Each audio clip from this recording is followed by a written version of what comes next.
iOS 17.4 RC ay inilabas na ni Apple kaninang madaling araw. At ito ang mga kailangan nyong abangan next week. Unang-una guys, sa Apple Podcast. Meron na pong transcription ngayon sa Apple Podcast. And sa stolen device protection, meron ng bago. Ito yung away from familiar locations. Meron na rin pong timer live activity sa dynamic island natin. Meron din tayong virtual card or Apple Cash Card.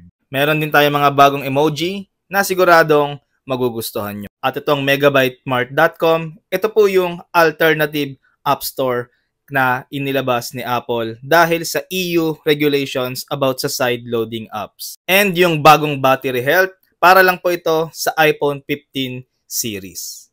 And last, meron na rin pong City Digital widget na pwede nating i-customize